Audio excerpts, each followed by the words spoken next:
Hello friends, आज हम इस वीडियो में कक्षा 6 to 8 पेपर 2 21 दिसंबर 2021 में हुए एग्जाम में सामाजिक अध्ययन से पूछे गए महत्वपूर्ण प्रश्नों को हल करेंगे। तो चलिए फिर समय का महत्व रखते हुए शुरू करते हैं आज का पहला प्रश्न के साथ। आज का पहला प्रश्न है, ज्येष्ठता अधिकार का क्या अर्थ है? ज्येष्ठता अधिकार का क्या अर्थ है? ज्येष्ठा पुत्र अपने पिता के राज्य का उत्तराधिकारी होता है, या फिर राज्य का विभाजन अब समस्त पुत्रों में कर दिया जाता है, या फिर समूह के संसाधनों पर मुखिया का अधिकार होता है, या फिर समूह के संसाधनों पर समूह के सदस्यों का अधिकार होता है। तो यहाँ पे जो आंसर है वो होगा आपका ऑप्शन नंबर 1, ज्येष्ठा पुत्र अपने पिता के राज्य का उत्तराधिकारी होता है। ठीक है, आसान सा सवाल था। नेक्स्ट है, ईस्ट इंडिया के द्वारा कब्जे में लिए गए प्रांतों का निम्नलिखित में से कौन सा क्रम सही है? ठीक है, ईस्ट इंडिया के द्वारा कब्जे में लिए गए प्रांतों का जो निम्नलिखित जो क्रम है वो आपको बताना है कि कौन सा क्रम सही है। ठीक है, तो यहाँ पे देखेंगे जो क्रम है वो होगा विंध्य का दक्षिणी भाग, फिर अफगानिस्तान, उसके बाद सिंध, उसके बाद फिर पंजाब। तो यहाँ पे ऑप्शन नंबर 4 यहाँ पे सही होगा। ठीक है, विंध्य का दक्षिणी भाग, फिर अफगानिस्तान, फिर सिंध और फिर पंजाब। ठीक है, तो ये कब्जे में लिए गए प्रांतों का ये सही क्रम है। पहले विंध्य का दक्षिणी होगा, फिर अफगानिस्तान, फिर सिंध और फिर पंजाब। ठीक है, यहाँ पे अगर बात करें यदि कब विलय किया गया, तो देखेंगे यहाँ पे विंध्य का जो दक्षिण का जो विलय किया गया था ये 1817-18 में किया गया था। ठीक है, ध्यान रखेंगे 1817-18 में 19 हाँ ठीक है 17-18। और उसके बाद अफगानिस्तान का विलय होता है आपका 1838 में। इसके बाद सिंध का जो विलय होता है वो 1843 का है, जबकि पंजाब का कब होता है 1849 में। तो देखेंगे यही क्रम सही है ना। नेक्स्ट है आपका, यहाँ पे दिया हुआ है उपयुक्त विकल्प का चयन करते हुए निम्नलिखित का सुमेल कीजिए। ठीक है, इधर दिया हुआ सैनिक का वेतन, कॉलम ए में सैनिक वेतन है, धार्मिक परिश्रम के प्रशासनिक दिया हुआ है, सेनानायक है, नगर है। कॉलम बी तरफ दिया हुआ है अधिकारी, कोतवाल, फौजदार, बख्शी या फिर सदरी। तो यहाँ पे हमको मैच करना है। ठीक है, तो चलिए फिर मैच करते हैं। तो सबसे पहले देखेंगे हम लोग कि जो सैनिक वेतन है ना, वेतनाधिकारी जो होते हैं, तो ये आपका हो जाएगा आपका बख्शी से संबंधित। ठीक है, तो यहाँ पे ये चला जाएगा आपका ये बख्शी के साथ। ठीक है, जबकि धार्मिक परिश्रम के जो प्रशासनिक जो प्रशासनिक होते हैं ये होते हैं आपका सदरी से संबंधित है। ठीक है, इस साथ सेना नायक, तो देखेंगे यहाँ सेना नायक जो है वो फौजदार होते थे, तो यहाँ पे ये 2 के साथ चला जाएगा, और नगर फिर हो जाएगा कोतवाल के साथ। ठीक है, तो यहाँ पे देखेंगे ए का हो जाएगा आपका 3, बी का हो जाएगा आपका 3 हो जाएगा, नहीं थोड़ा सा जस्ट 1 मिनट, 4 नंबर हो जाएगा। ठीक है, सी का हो जाएगा आपका 2, और जबकि डी का हो जाएगा यहाँ पे 1। ठीक है, ये क्रम है। नेक्स्ट है आपका, निम्नलिखित 2 कथनों को पढ़ें और उपयुक्त विकल्प का चयन करें। कथन 1 दिया कि पितरादुरा उत्कीर्णित संगमरमर अथवा बलुआ पत्थर रंगीन पत्रों पर रंगीन पत्रों को दबाकर बनाए गए। कथन 2 है कि शाहजहां ने इनका प्रयोग लाल किले में राजकीय न्याय और शाही दरबार के अंतः संबंध बल देने के लिए किया। बताना यहाँ पे कौन सा कथन सही है और कौन सा कथन गलत है। तो यहाँ पे देखेंगे कि जो दोनों कथन है यहाँ पे, ठीक है, कि पितरादुरा उत्कीर्णित संगमरमर अथवा बलुआ पत्थर पर रंगीन पत्रों पर रंगीन पत्रों को दबाकर बनाए गए, ये भी सही है। और कथन 2 भी यहाँ पे सही है कि शाहजहां ने इनका प्रयोग लाल किले में राजकीय न्याय और शाही दरबार के अंतः संबंध पर बल देने के लिए किया। तो ये दोनों पॉइंट यहाँ पे सही है। ठीक है, नेक्स्ट है, पद, वेतन एवं सैन्य उत्तरदायित्व निर्धारित करने के लिए मुगलों द्वारा प्रयोग में लाई गई श्रेणी क्रम व्यवस्था कहलाती थी। क्या कहलाती थी ये आपको बताना है। ठीक है, तो यहाँ पे जो सही आंसर है वो है आपका ऑप्शन नंबर ये हो जाएगा यहाँ पे मनसबदारी व्यवस्था। ठीक है, पद, वेतन और सैन्य उत्तरदायित्व निर्धारित करने की मुगलों के द्वारा जो प्रयोग में लाई गई थी उस श्रेणी क्रम की जो व्यवस्था थी वो मनसबदारी व्यवस्था कहलाती थी। ठीक है, मनसबदार का अर्थ क्या होता था? मनसबदार का अर्थ होता था एक मनसब यानी एक पद वाला व्यक्ति और मनसबदारी सरकारी अधिकारियों की रैंक, वेतन और सैन्य जिम्मेदारियों को तय करने के लिए एक श्रेणी प्रणाली थी। ठीक है, तो ध्यान रखना आपको, यहाँ पे ऑप्शन नंबर 1 यहाँ पे सही हो जाएगा। नेक्स्ट है, निम्नलिखित का वक्तव्य ए और बी पर विचार कर सही विकल्प का चयन कीजिए। वक्तव्य ए है कि ब्रिटिश शासनकाल के दौरान भारतीय गाँव की ज़्यादातर भट्टियाँ अनुपयोगी हो गई थी। वक्तव्य है इसका एक कारण औपनिवेशिक सरकार द्वारा जंगल का नया नियम लागू करना था। ठीक है, तो यहाँ पे देखेंगे जो इसका जो सही आंसर है वो है आपका, यहाँ पे देखेंगे कि दोनों कथन यहाँ पे सही है। ठीक है, दोनों कथन यहाँ पे सही है, परंतु दो का सही हो जाएगा, एक का नहीं है। यहाँ पे 2 सही आंसर हो जाएगा यहाँ पे। नेक्स्ट है, महात्मा गांधी ने शिक्षा में कारीगरी सीखने पर जोर दिया क्योंकि यह बच्चों को पूरी तरह से स्वतंत्र बनाएगा, या फिर यह बच्चों को काबिल बनाएगी जिससे वे आजीविका कमाने माता पिता की मदद कर सकेंगे, या फिर यह दिमाग और समझ की क्षमता को विकसित करेगा, या फिर यह गरिमा और आत्मसम्मान को वृद्धि की ओर ले जाएगा। तो महात्मा गांधी ने शिक्षा में कारीगरी सीखने के ऊपर जोर दिया था क्योंकि उनका तर्क था कि यह दिमाग और समझ की क्षमता को विकसित करेगा और साथ ही साथ यह गरिमा और आत्मसम्मान को वृद्धि की ओर ले जाएगा। तो यहाँ पर सी और डी बिल्कुल सही है, यहाँ 4th ऑप्शन सही हो जाएगा। ठीक है, नेक्स्ट है, गुलामगिरी नामक पुस्तक के लेखक कौन है? ज्योतिबा राव फुले, बी.आर. अम्बेडकर, ई.वी. रामास्वामी, नारायण गुरु। ठीक है, तो यहाँ पे देखेंगे जो सही आंसर है वो है आपका, जो आंसर है ये होगा ज्योतिबा राव फुले। ठीक है, इनके द्वारा ही गुलामगिरी पुस्तक लिखी गई थी। कब लिखी गई थी? 1873 ईस्वी में। ठीक है, अगला क्वेश्चन है, पेरियार और गैर ब्राह्मण आंदोलन खालिस्तान विचारधारा पर आधारित था। ठीक है, तो इसका जो सही आंसर होगा ना ये होगा आपका, सामाजिक असमानताओं के विरोध के तौर पर ग्रंथों अभिलेखों में जो कहा गया है उसके विपरीत करना। ठीक है, पेरियार और गैर ब्राह्मण आंदोलन विचारधारा पर आधारित थी, तो ये थी सामाजिक असमानताओं के विरोध के तौर पर ग्रंथों अभिलेखों में जो कहा गया है उससे विपरीत करना। ठीक है, या फिर विरोध किया था इसका।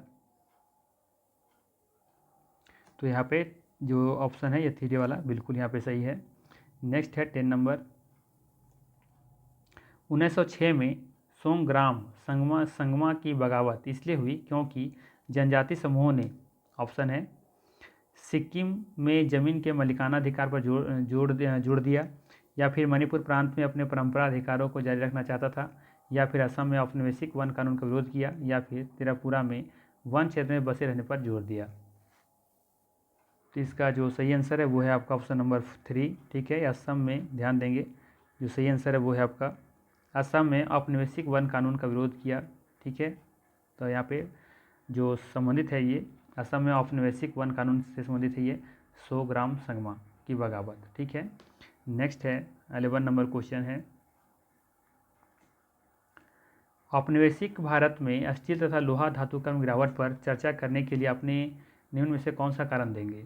ठीक है, औपनिवेशिक भारत में स्टील तथा लोहा धातु का गिरावट पर चर्चा करने के लिए आप निम्न में से कौन सा कारण देंगे? ऑप्शन 1 है, अंग्रेजों द्वारा नवाबों तथा राजाओं को हराने के परिणाम स्वरूप इंग्लैंड के से आयत होने लगा। यहाँ पे हो जाएगा, इंग्लैंड से आयत होने लगा था। ऑप्शन 2 है, नए वन कानून ने लोगों पर आरक्षित वनों में जाकर लकड़ी इकट्ठा करने पर पाबंदी लगा दी गई थी। ठीक है, तो यहाँ पे जो सही आंसर है वो क्या होगा? तो यहाँ पे देखेंगे जो सही आंसर है वो यहाँ पे दोनों का दोनों यहाँ पे सही है। ठीक है, दोनों पॉइंट यहाँ पे बिल्कुल सही है। यहाँ पे हो जाएगा ऑप्शन नंबर 3 बिल्कुल सही हो जाएगा, ए और बी दोनों यहाँ पे सही है। ठीक है, नेक्स्ट है, संविधान के संवर्धित सूची उपलब्ध कराई गई।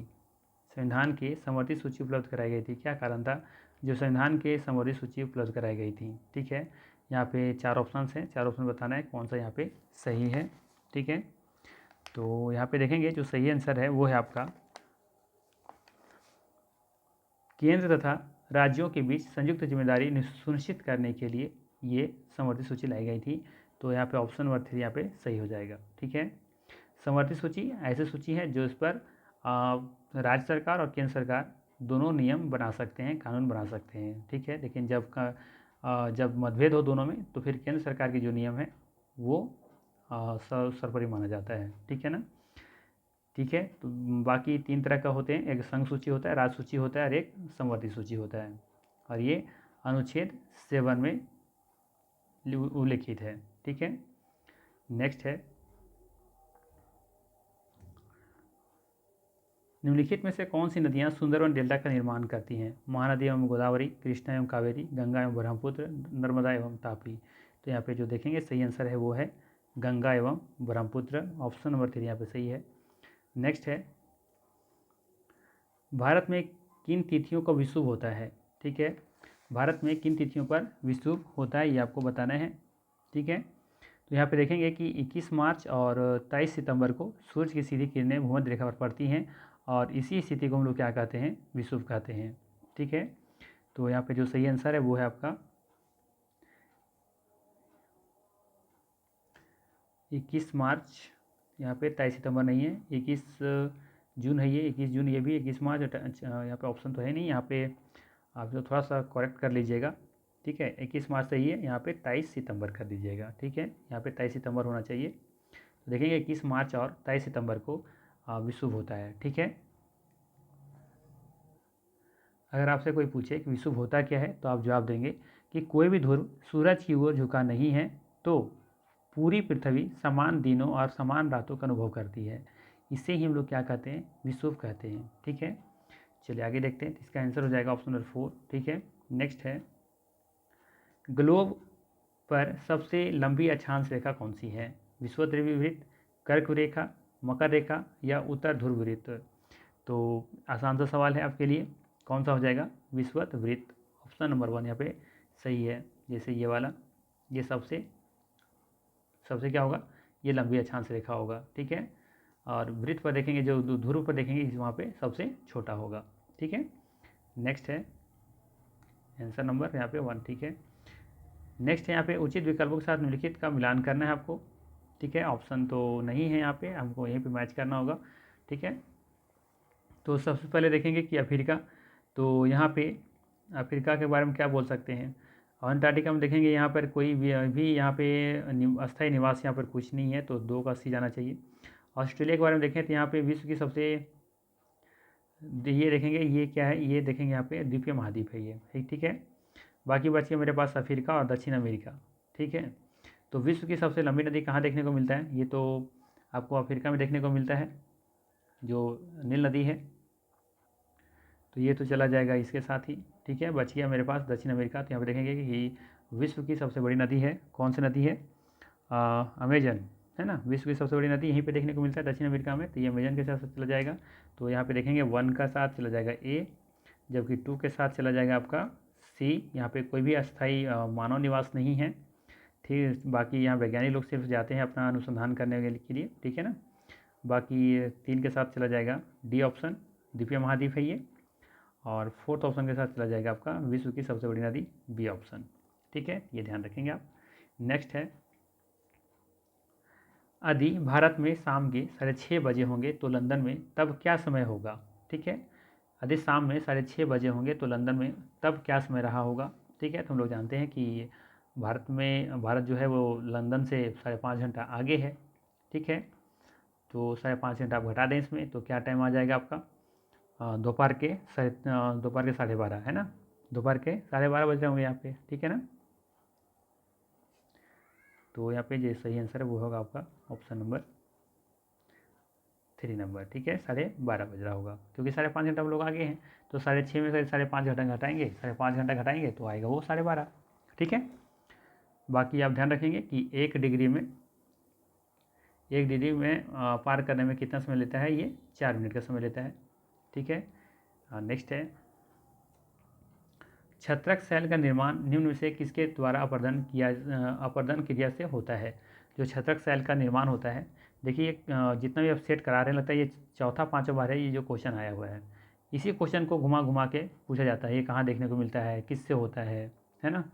तो इस क्वेश्चन को जरूर इसको देखिएगा अच्छे से। ठीक है, तो ये देखेंगे कि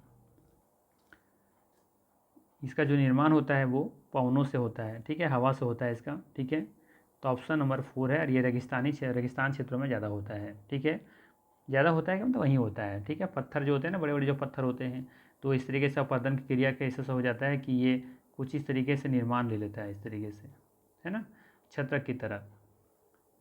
नेक्स्ट है,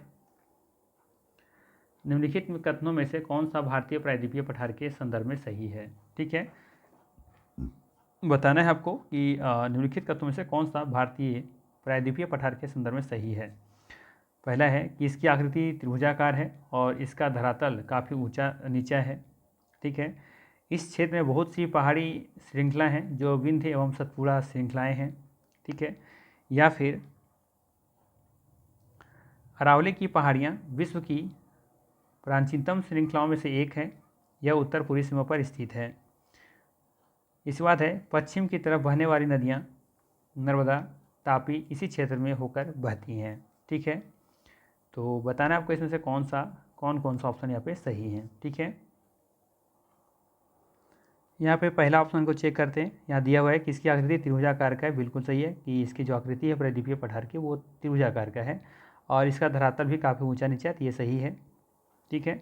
बी ऑप्शन में है कि इस क्षेत्र में बहुत सी पहाड़ी श्रृंखलाएँ हैं, ये भी सही है। और इसी में देखेंगे कि विंध्या और सतपुड़ा यहाँ पे है, तो ये प्रायद्वीपीय में ही देखने को मिलता है, तो ये भी सही है। अरावली की पहाड़ियाँ विश्व की प्राचीनतम श्रृंखलाओं में से एक है। यह उत्तर पूर्वी सीमा पर स्थित है।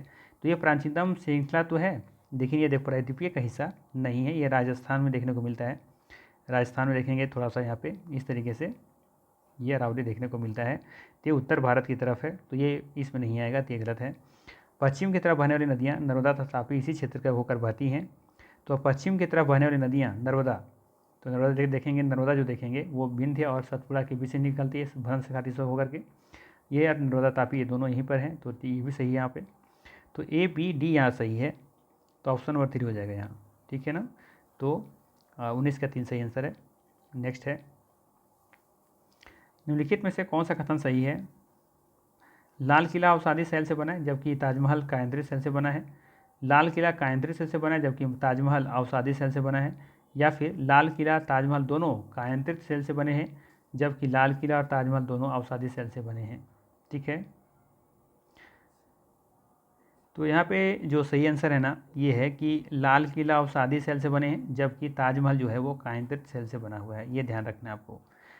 लाल किला अवसादी शैल से बना है जबकि ताजमहल जो है वो कायंत्रित शैल से बने हुए हैं।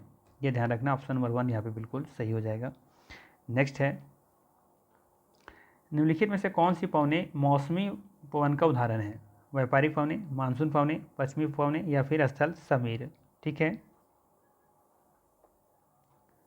तो इसका जो सही आंसर है वो है आपका मानसून पवने होना चाहिए। ठीक है। इसमें कुछ विवाद भी है, थोड़ा सा इसको एक बार आप देख लेंगे खुद से। ठीक है। बट मेरे हिसाब से इसका आंसर 2 होना चाहिए। ठीक है। नेक्स्ट है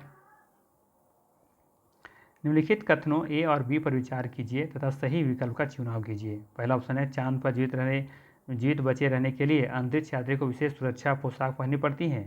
बी है चांद पर वायुदाब नहीं है और अंतरिक्ष यात्रियों के शरीर के रक्त सिराएं विपरीत बल के कारण फट सकती हैं। तो बताना यहाँ पे कौन सा सही है और कौन सा गलत है। तो यहाँ पे देखेंगे जो ऑप्शन है पहला ऑप्शन तो सही है कि चांद पर जीवित बचे रहने के लिए अंतरिक्ष यात्री को विशेष सुरक्षा पोशाक पहननी पड़ती हैं। और साथ में देखेंगे कि चांद पर वायुदाब नहीं है और अंतरिक्ष यात्रियों के शरीर की रक्त सिराएं विपरीत बल के कारण फट सकती हैं। ये भी सही है, लेकिन व्याख्या यहाँ पे इस नहीं कर रहा है। तो यहाँ पे देखेंगे कि ऑप्शन नंबर 2 यहाँ पे सही हो जाएगा कि दोनों ए और बी सही है, किंतु बी एक ही सही व्याख्या नहीं करता है। तो यहाँ पे जो सही आंसर है वो है आपका ऑप्शन नंबर 2। नेक्स्ट है कौन सा देश सहारा मरुस्थल नहीं आता है। कौन सा देश मतलब कि जो है उस मरुस्थल आपको नहीं देखने को मिलेगा।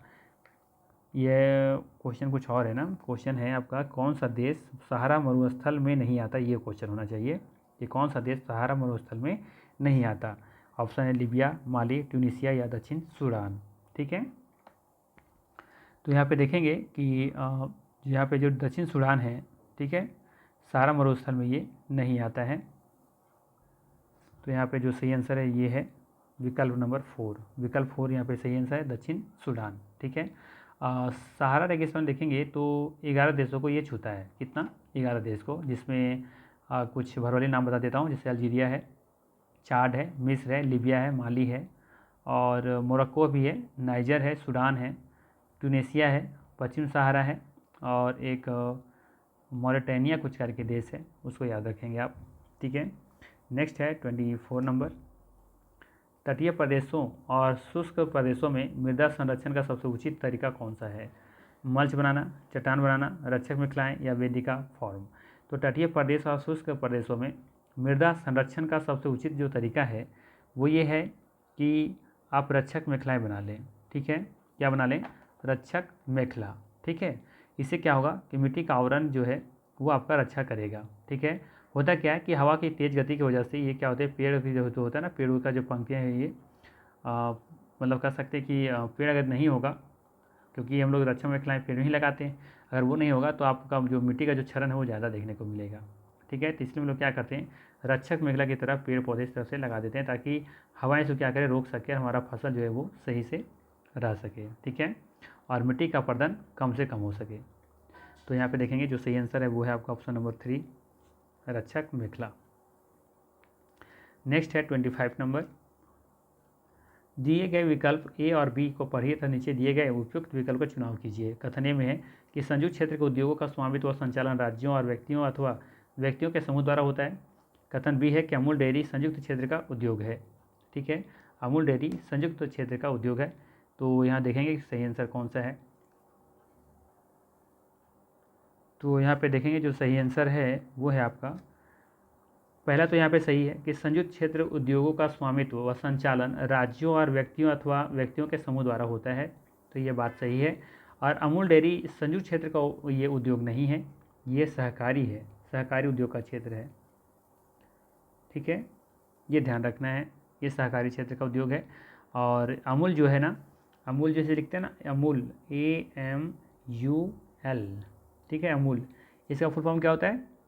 आनंद मिल्क यूनियन लिमिटेड, ठीक है, आनंद मिल्क यूनियन लिमिटेड, ये अमूल का फुल फॉर्म होता है। तो ये देखेंगे कि ये एक सहकारी क्षेत्र का उपक्रम है, ठीक है। तो यहाँ पे जो सही आंसर है वो है आपका ऑप्शन नंबर ए, 3, ये सत्य है और बी असत्य है, क्योंकि अमूल डेयरी जो है वो संयुक्त क्षेत्र का उद्योग नहीं है, सहकारी क्षेत्र का है। नेक्स्ट है मिल्पा, रोका, लदांग किसके विभिन्न नाम हैं? चावल की किस्में, स्थानांतरित कृषि, मक्का की किस्में, वाणिज्यिक अनाज की कृषि। आसान सा सवाल, स्थानांतरित कृषि का उदाहरण है मिल्पा, मैक्सिको में देखने को मिलेगा आपको, ठीक है। और ये मध्य अमेरिका में भी देखने को मिलता है, जबकि रोका ब्राज़ील में देखने को मिलेगा, ठीक है। और लदांग मलेशिया और इंडोनेशिया में देखने को मिलता है, ठीक है ना। और रोका ब्राज़ील को किसने रोका, कई बार मैं बता चुका हूँ, जबकि मैक्सिको और मध्य अमेरिका में देखने को मिलता है मिल्पा। नेक्स्ट है 27 नंबर। चके सांग समुदाय जो सीढ़ीनुमा खेती करते हैं वे निम्नलिखित से कौन से राज्य संबंधित हैं? मिजोरम, नागालैंड, मेघालय या फिर मणिपुर। तो यहाँ पे देखेंगे कि नागालैंड के जो लोग हैं, है ना, वो अपनी की जो खेती करते हैं वो सीढ़ीनुमा की तरह से खेती करते हैं वो, ठीक है। तो यहाँ पे जो सही आंसर है वो है नागालैंड, ठीक है। चके सांग समुदाय जो है ना, ये सीढ़ीनुमा खेती करते हैं, ये कहाँ के लोग हैं? ये नागालैंड के लोग हैं, ये आपको याद रखना है। नेक्स्ट क्वेश्चन है सरकार के विभिन्न अंगों जैसे विधायिका, कार्यपालिका और न्यायपालिका के बीच शक्ति के वितरण को कहा जाता है? शक्ति और क्षैतिज वितरण, शक्ति का संघीय वितरण, शक्ति का लंबवत वितरण या फिर शक्ति का पार्श्व वितरण। तो यहाँ पे देखेंगे जो इसका जो सही आंसर है वो है आपका ऑप्शन नंबर 1 हो जाएगा यहाँ पे, ठीक है, शक्ति का और क्षैतिज वितरण, ठीक है, यहाँ पे 1 ऑप्शन सही हो जाएगा। नेक्स्ट है निम्नलिखित में से कौन सा राजतंत्रीय सरकार का पहलू है? ठीक है, बताना है यहाँ पे कि कौन सा एक राजतंत्रीय सरकार का पहलू है। तो इसका जो सही आंसर है ना वो ये है कि देश पर राज करने के लिए राजा या रानी के पास संपूर्ण शक्तियाँ होती हैं, ठीक है। तो ऑप्शन नंबर यहाँ पे 3 बिल्कुल सही है, बाकी ऑप्शन पढ़ने की ज़रूरत नहीं है, राजतंत्रीय सरकार का ये अर्थ होता है। नेक्स्ट है निम्नलिखित में से किस देश को संसाधित करने के लिए जिनिंग मिल काम आती हैं? ठीक है, किस रेशे को संसाधित करने के लिए जिनिंग मिल काम आती हैं, ये आपको बताना है। तो यहाँ पे देखेंगे जो सही आंसर है ये है आपका ऊन। क्या हो जाएगा? ऊन हो जाएगा, ठीक है। क्या हो जाएगा? ऊन नहीं होना चाहिए, वैसे पूछा गया है निम्नलिखित में से किस रेशे को संसाधित करने के लिए जिनिंग मिल काम आती हैं। अच्छा, पहले ये जानते हैं कि जिनिंग होता क्या है, जिनिंग का अर्थ क्या है यहाँ पे, ठीक है। ये जो पूछा है ना जिनिंग, जिनिंग का अर्थ क्या होता है? जिनिंग का अर्थ होता है कपास से बीज और मलबे को हटाने की एक प्रक्रिया है, ठीक है। तो इसका जो सही आंसर होगा वो होगा कपास होगा, है ना, कपास इसका सही आंसर है, क्योंकि देखेंगे कि जिनिंग का अर्थ होता है कपास से बीज और मलबे को हटाने का प्रक्रिया, ठीक है, तो यहाँ पे सही आंसर नंबर हो जाएगा। अच्छा, ये ऑप्शन आगे पीछे है क्या? 2 है, इसको 3 कर लीजिए। ठीक है, तो कपास यहाँ पे सही आंसर होगा। नेक्स्ट है, सप्ताह में 2 बार लगने वाला इरोड का कपड़ा बाजार संसार के विशालतम कपड़ा बाजारों में से एक है। यह निम्नलिखित में से कौन से राज्य में स्थित है?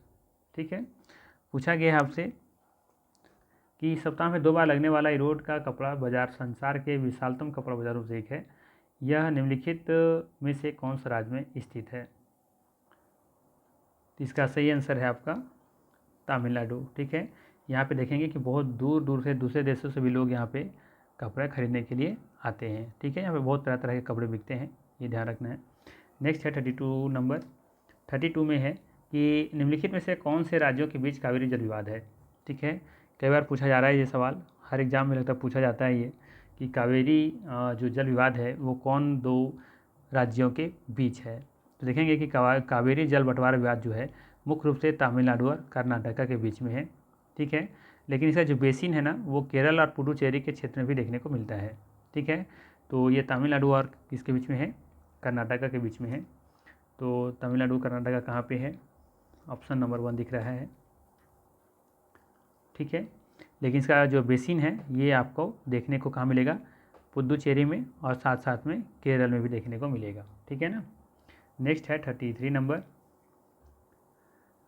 पाक्षिक समाचार पत्र खबर लहरिया जो महिलाओं के एक समूह द्वारा संचालित किया जाता है वह उत्तर प्रदेश से कौन से क्षेत्र से प्रारंभ हुआ था? ये आपको बताना है। तो इसका सही आंसर जो होगा वो होगा चित्रकूट। ठीक है, यहाँ पे खबर लहरिया नहीं होना चाहिए, यहाँ पे होना चाहिए था बरल हरिया। क्या होना चाहिए? बरल हरिया। ठीक है, यहाँ भी लिख देता हूँ अच्छे से बड़े अक्षर में।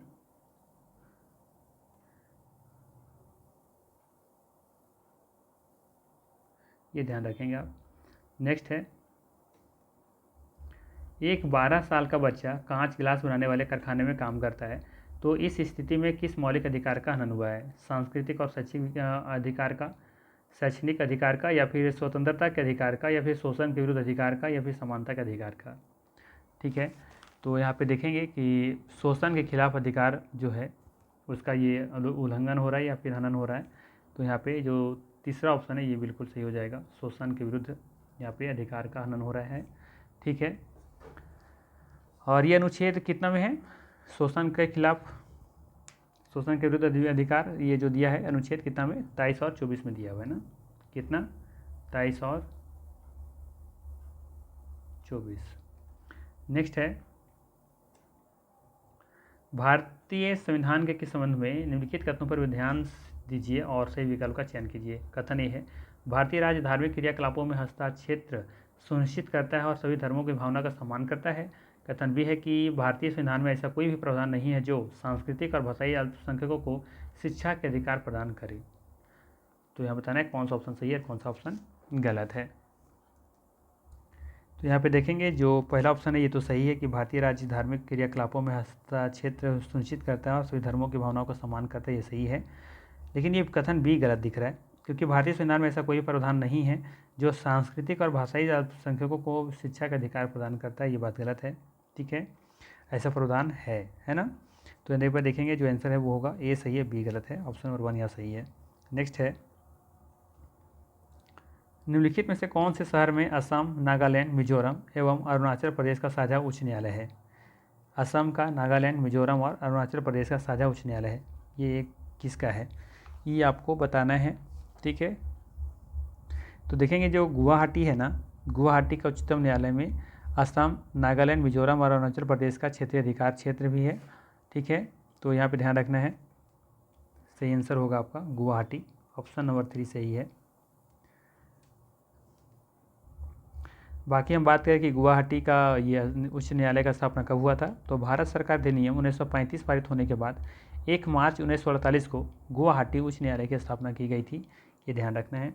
नेक्स्ट है, दलित शब्द का अर्थ क्या है? कुचला या टूटा हुआ, क्रांतिकारी, संघर्ष या बहिष्कृत? तो यहाँ पे देखेंगे दलित शब्द जो है वो दलन से बना हुआ है। ठीक है। दलित शब्द जो है वो हिंदी भाषा के दलन से बना है, जिसका अर्थ होता है उत्पीड़ित या फिर टूटा हुआ। तो यहाँ पे देखेंगे जो पहला ऑप्शन है ये सही हो जाएगा। ठीक है। नेक्स्ट है, चलिए इतनी क्वेश्चन था 37 नंबर। ठीक है, तो ये थे 37 क्वेश्चन जो पूछे गए थे इस एग्ज़ाम में। बाकी फिर हम लोग मिलते हैं नेक्स्ट वीडियो में। ठीक है, थैंक यू।